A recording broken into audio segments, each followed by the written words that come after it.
up in a wonderful home with two dedicated and loving parents, one of 5 brothers and sisters.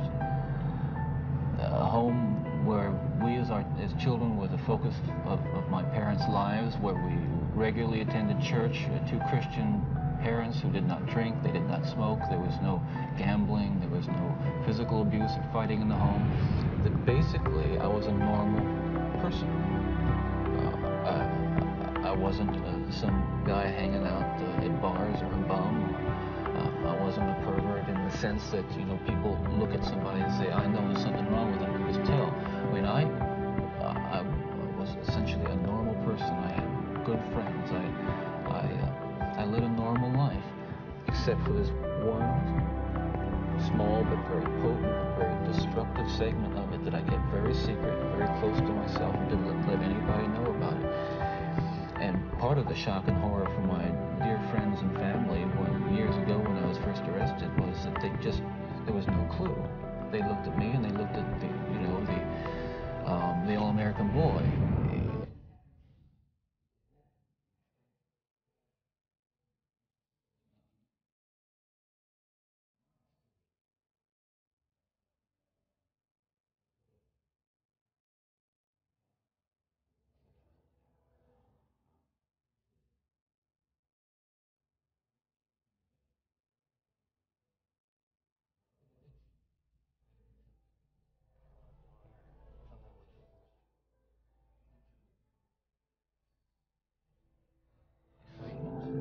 Until you reach the point where the pornography only goes so far.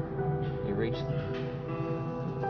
that jumping off point where you begin to wonder if maybe actually doing it will give you that which is beyond just reading about it or looking at it.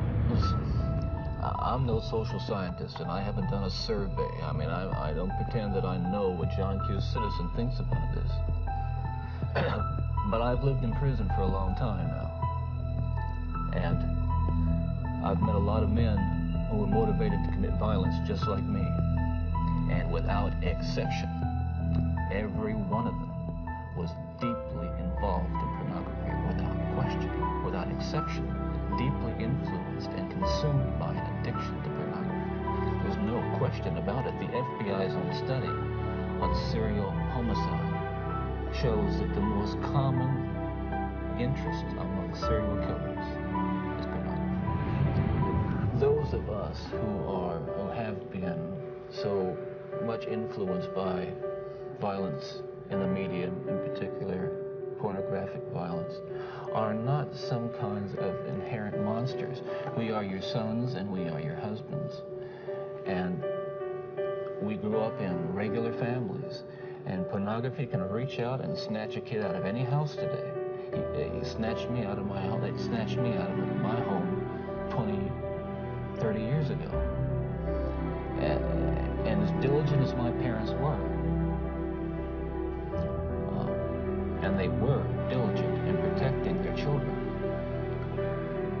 and as good a Christian home as we had, and we had a wonderful Christian home, there is no protection against the kinds of influences that are loose in the society that tolerate